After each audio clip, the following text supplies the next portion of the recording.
संधी या घटकातील आपण सराव संच सोडवतो आहोत. तर पहा प्रश्न तिसरा. दिलेल्या संधी नियमानुसार कोणता शब्द तयार होतो ते ओळखा. अ किंवा आ यांच्या पुढे ई किंवा ई आल्यास दोहेऐवजी ऐ येतो. तर पहा या नियमावर आधारित उदाहरण आपल्या पर्यंत सांगायचं आहे. एकैक रमेश गंगोद कित्येक. तर पहा इथे काय म्हणलेलं आहे ऐ म्हणजे एक मात्रा. तर इथे पहा दोन मात्रेत हे बरे कॅन्सल. इथे पहा एक काना एक मात्रा आलं म्हणजे हे कॅन्सल होणार आहे. मग आता या दोन्हीमध्ये कोणतं आपले उत्तर योग्य असणार आहे. कित्येक रमेश. तर पहा रमेश 2 नंबरचं पर्याय इथे योग्य असणार आहे. कारण याचा विग्रह काय येतो रमा अधिक ईश. मग रमा अधिक ईश हे याचं विग्रहण आहे आणि याचं विग्रह आहे किती अधिक एक.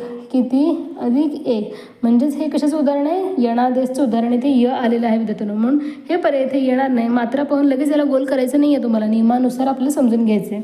त्यानंतर पहा अ किंवा आ यांच्या पुढे रू स्वर आलास तर दोहाऐवजी अर येतो. तर पहा उदाहरण देवर्षी प्रित्यर्थ समुद्रावर मी मात्रानंद. तर पहा अर कुठे येणार आहे देवर्षी इथे. म्हणून 1 नंबरचं पर्याय बरोबर आहे. हे देखील यणादेशचं उदाहरण आहे. तर पहा हे दोन्ही वेगळे येतात. तर हे रू स्वराचा नियम आहे.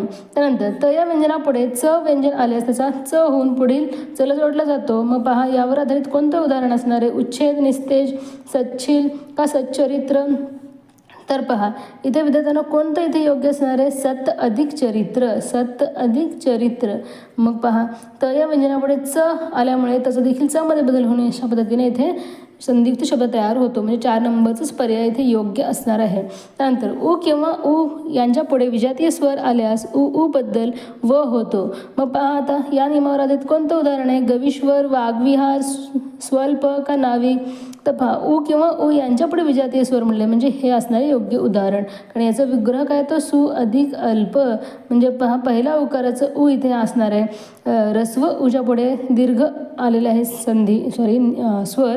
म्हणून इथे त्याचा व मध्ये बदल होतो स्वल्प. त्यानंतर विसर्गाच्या मागे अ हा स्वर आणि पुढे क ख प फ ही कठोर व्यंजने आली तर विसर्ग कायम राहतो. यावर आधारित कोणता उदाहरण आहे दु अधिक शासन दुःशासन. पहा हे वेगळा नियम आहे.